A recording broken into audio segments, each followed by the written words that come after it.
Ed, I want to say something. When a person is in a family as a child, that is not their own family most likely, or their own family, their mother or their father is a placement in a false family.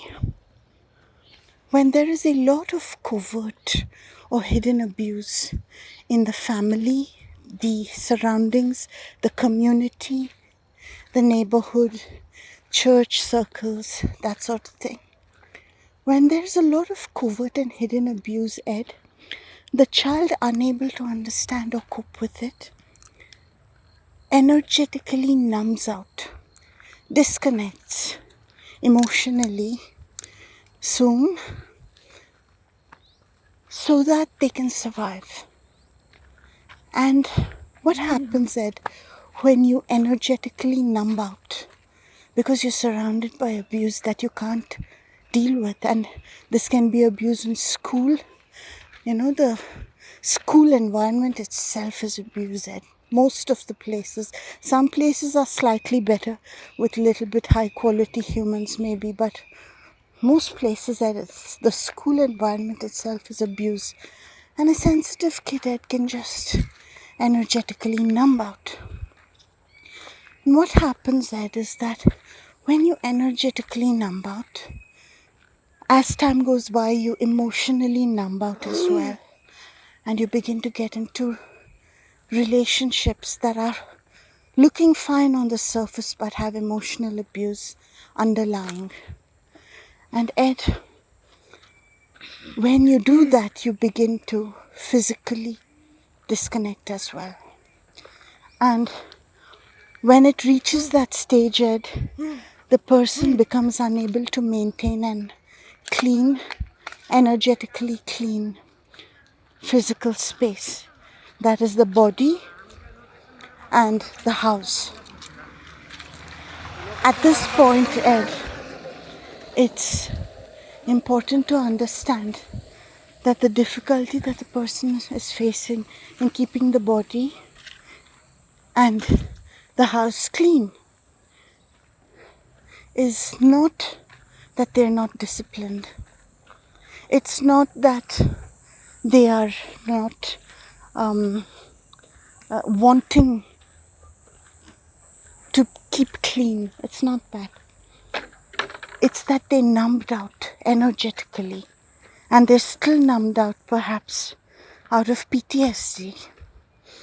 Because sometimes you experience such horrible scenarios that you just numb out and you don't want to become sensitive again, because you just can't bear the thought of ever having to face that kind of scenario again. It's terrifying. So that's the thing. It's the energetic numb out.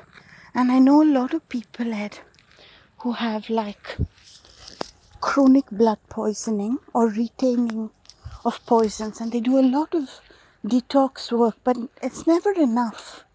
And I'll tell you, it's never enough because their body itself is maintaining and making those toxins.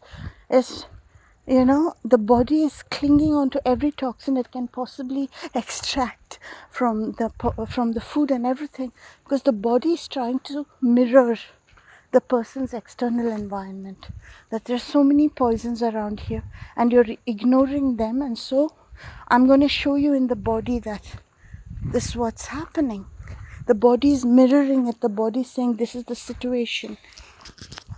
And it's the same thing, Ed, with the whole thing. Ed, is mirrored. It's in the body, in the house, in the in the friend circle. Everything is mirroring each other. So the root of it all, Ed, is this numbing out, not willing to face the crap in the energy situation. And some of that, Ed, for those that who haven't already looked into the abuse that they were surrounded with in their childhood, you got to start there. You got to start there because the biggest stuff is there. It's a sad thing in a way, but it's not sad also. Hey, that bird had something to say, very sweet to you all.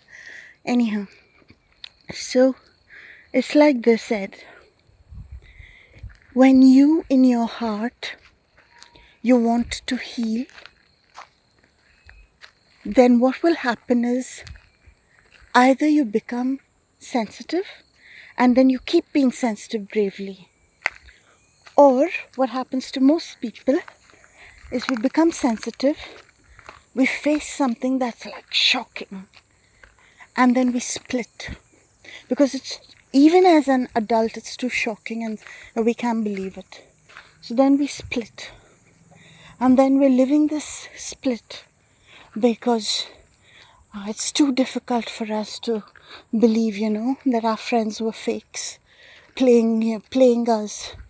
I mean, it was very difficult for me initially, and I developed a split personality because I wanted to keep being who I was on a daily basis, to just do my work and that sort of thing. And it took me time.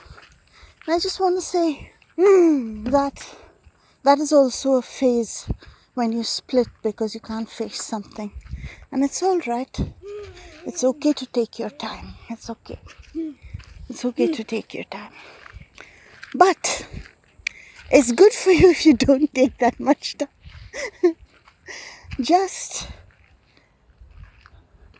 I want to say the one thing that helped me face the most shocking abuse that I couldn't believe was true. I'll tell you, Ed, what that was. That was at this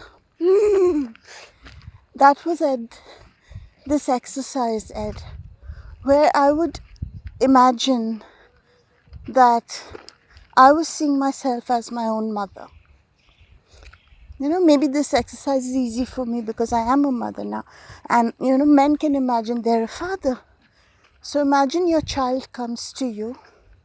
You got to imagine you're a father or a mother and your child comes to you and says, Dad, this happened to me. Or you say, Mom, this happened to me. You got to imagine that your child comes and tells you that. That's it. Just do that. That's it. Everything will fall into place in 2 seconds. And I'll tell you why.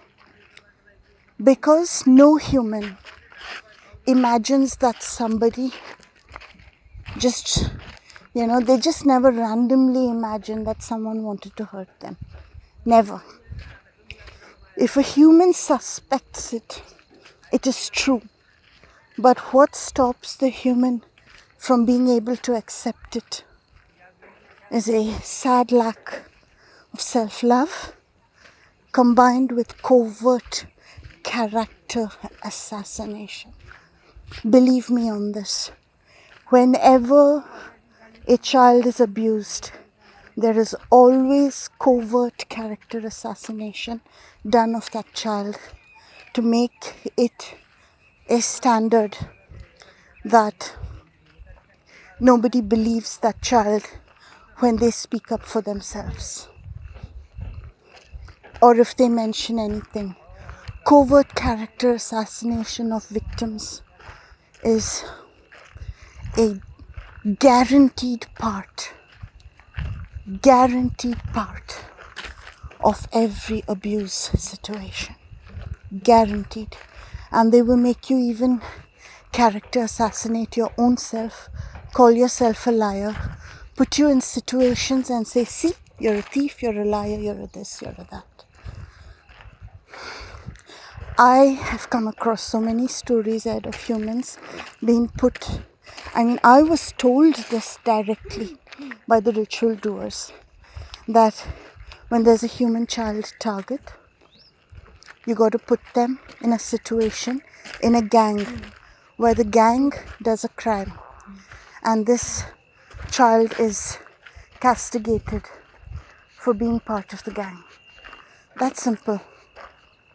They say you're a criminal because you were in the gang and the gang did this. And they can also make the child do it. Because the child don't know.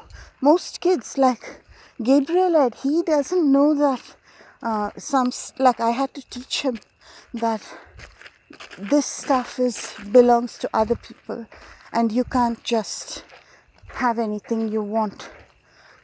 Like you can't pick up anything in front of you because it's there.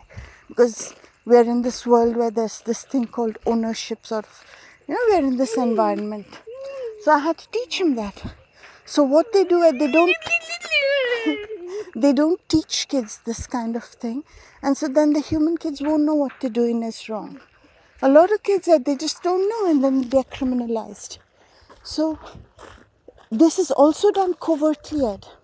What I've given you is an extreme example, but this is done covertly by putting, just how the Catholic Church says that we are all sinners. Because we're born from sex, we're all sinners. You know what I mean? Everybody feels like, they're a sinner. So there are many ways that covertly. I'll talk about it more another time. But this is one of the reasons why a human finds it very difficult to believe that certain abuse happened. Because deep down, humans have been made to believe we're liars, we're psychotic, we imagine shit up. So it's character assassination.